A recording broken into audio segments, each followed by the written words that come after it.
Jacksonville Jaguars fans, welcome in to Duval Daily, presented by GenJag.com. I'm Jordan DeLugo. Thanks so much for being here. Wednesday, February 4th, and we are one day closer to the NFL draft, to NFL free agency. NFL draft, I believe, is like around April 23rd, something like that, and then free agency in earnest starts in a month and a week, March 11th. So that's what we're marching towards. Like, that's when we're actually going to get some real significant roster news regarding your Jacksonville Jaguars. And until those dates, we're going to have a lot of mock draft discussion and a lot of free agency discussion. And so that's what we're going to get into here today. We have a 3-round mock draft from Luke Easterling of Athlon that just dropped. Luke Easterling does a great job covering the NFL at large, covering the draft, all this good stuff.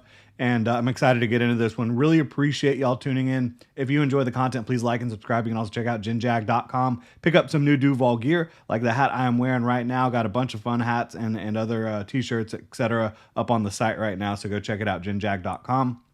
And also hit that hype button. So the Jaguars, as we all know, have a cap situation where they're $10 million over the cap, basically. They have plenty of ability to clear up cap space, bring back players that are currently set to be free agents, maybe bring in a free agent or two from outside the building. But they don't have a first-round pick. They spent that on Travis Hunter. And so I'm still a huge fan of that move. Very excited to see him in Jacksonville in 2026. But they do not have a first-round pick, so their first pick is at 56 overall. In this mock draft from Luke Easterling, he does not get into all the compensatory picks.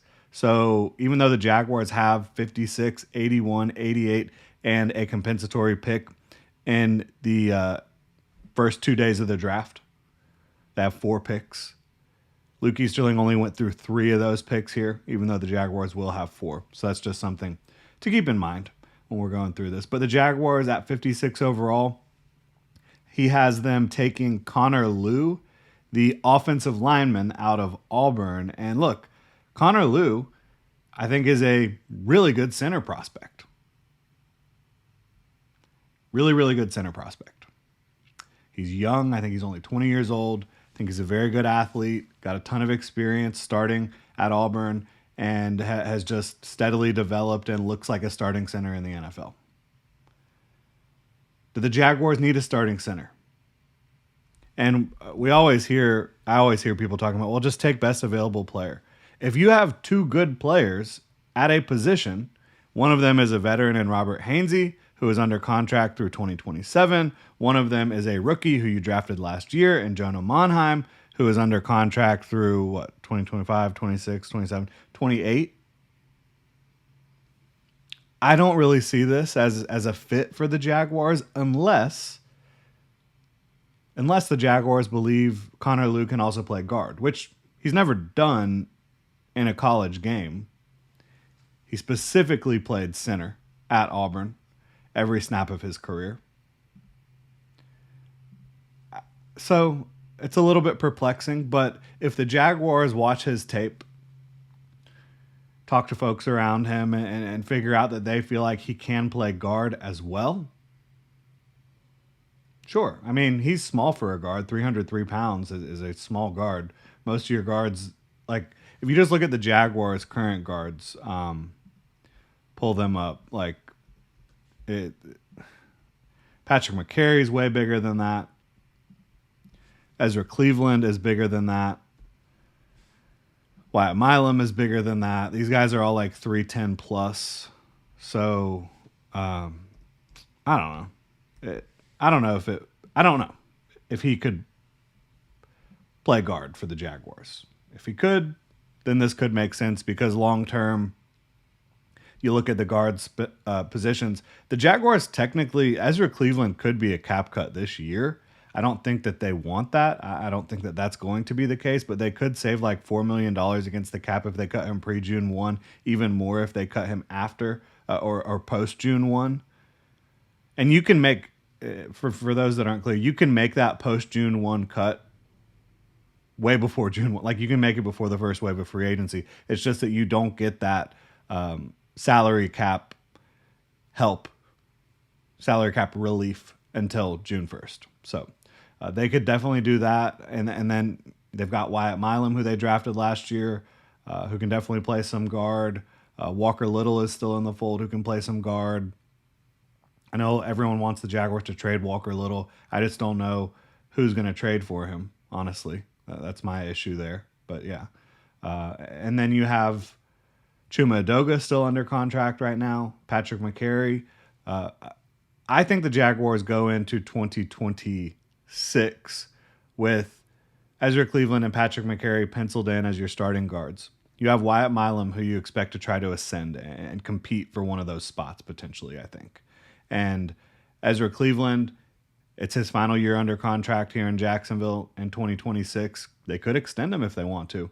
And then Patrick McCary, his second year, which the Jaguars can get out of his contract following the 2026 season. So there is a pathway for guard, for interior offensive linemen making sense. I just don't think a center exclusive player makes sense. And I would defer to the like if the Jaguars identify Connor Lew and take him at 56, I mean, to me, that definitely means they believe he can play guard.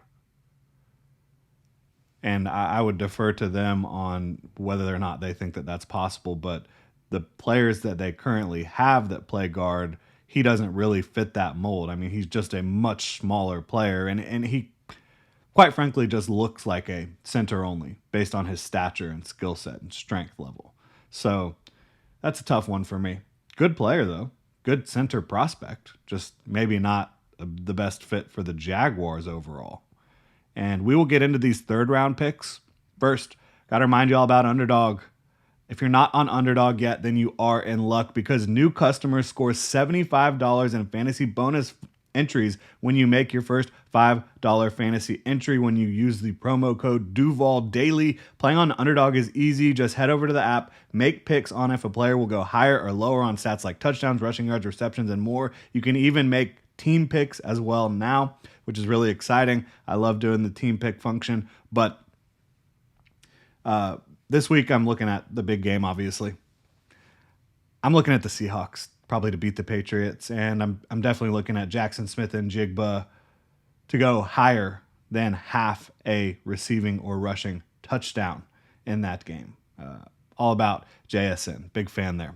What are you waiting for? Download the app today and use promo code Duval Daily to score $75 in fantasy bonus entries when you play your first $5 on fantasy. That's promo code Duval Daily. Underdog, make picks, win money. Must be 18 plus, 19 plus in Alabama and Nebraska, 19 plus in Colorado for some games, 21 plus in Arizona, Massachusetts, and Virginia, and present in a state where Underdog Fantasy operates. Terms apply. See assets.underdogfantasy.com/web/play and get terms _DFS_.html for details. Offer not valid in Maryland, Michigan, New Jersey, New York, Ohio, and Pennsylvania. Concerned with your play, call 1-800-GAMBLER or visit www.ncpgambling.org. In New York, call the 24/7 Hope line at 1-877-8-HOPE-NY or text HOPE-NY 467-369. Shout out to Underdog Fantasy. If you're supporting them, you're supporting us, and we do appreciate that. So getting into this mock draft. So the Jaguars have taken, in this scenario, someone who I think that they believe can play guard, even though I don't really believe that. So the pick doesn't make a whole lot of sense. Not trying to bury Luke Easterling here, but I'm having trouble following the rationale on that one. And then the next pick is Zachy Wheatley, the safety from Penn State at 81 overall. And this is another player I really like. Like, you pop on his tape, I think he's like a true center fielder, a guy that can really just erase space and make big plays. He's aggressive as a run defender as well. What a fun player to watch on tape. I still just don't think safety is a spot the Jaguars are going to try to address on day 2 of the draft. I don't.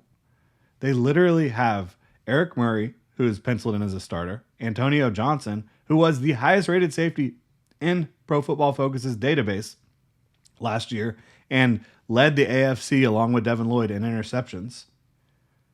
And they have Caleb Ransaw and they have Rayon Lane. I mean, make it make sense to me. I don't know. I think what's happening is a lot of people just kind of look at the Jaguars roster and they say, well, Eric Murray is a replaceable player. And they say, I mean, I think that's it, basically. Eric Murray's a replaceable player. And while I think that's like objectively true, the Jaguars love his leadership. The Jaguars love the way he played last year, and he did play very well for them last year. He just fits Anthony Campanile's system, the communication. But even if you think he's replaceable, like you have Antonio Johnson, who you're not trying to take off the field, and you have Caleb Ransaw, and you have Rayon Lane. So it just doesn't feel like it makes a lot of sense, even though that's a player that I really like in Zachy Wheatley. I mean, we've talked about a lot of safeties because a lot of people are mocking safety to the Jaguars on day 2. You've seen Thieneman from Oregon. You've seen our guy from Toledo as well. But I just don't see it. I will say I might like Wheatley more than either of those guys. He's a fun player. Really, really fun. But safety would be another odd decision, in my opinion, for the Jaguars. And then you get to 88 overall, which is the final pick that Luke Easterling did here. And you get to Dalen Everett, the cornerback out of Georgia. Everett's an interesting one. Cornerback right now is a glaring need for the Jaguars, in my opinion. Outside cornerback specifically, because you have Travis Hunter, who you're penciling in as CB1 outside. You have Jordan Lewis and Jarian Jones, who can both play inside. I think Jarian Jones showed that he does have the versatility to play outside as well. But ideally, you have another outside corner. Dalen Everett could be that guy. He's got like prototypical size, experience at the highest level of college football. Played at Georgia for a long time and made a lot of plays and played in really big games. And so a player you feel comfortable in that regard. But to me, Dalen Everett is a guy that plays very tough against the run, which you want to see for a Jaguars corner, because that was being able to stop the run is what allowed the Jaguars to find so much success down the stretch as a pass defense unit. So you want somebody who's going to continue to be a positive against the run. And this is if you lose Buster Brown. If you bring back Buster Brown, I just don't see any path to the Jaguars taking a corner on day 2, because then you have Travis Hunter, Buster Brown, Jordan Lewis, Jarian Jones, and you're probably bringing back Christian Braswell, who is I think a good developmental player for them. So this is all assuming, at corner that Buster Brown is not back, which my best guess is that he is back. I think the Jaguars really push hard to try to retain Buster Brown and not go into the draft needing to take a corner. That's my opinion. We'll see if that's how it ends up playing out. But Dalen Everett in this situation, if Buster Brown is gone, I think you bring him in. He's got a lot of experience in zone coverage, with the Jaguars are primarily a zone coverage team. But I do think he also has kind of the physical skill set to potentially be a man cover corner for you as well.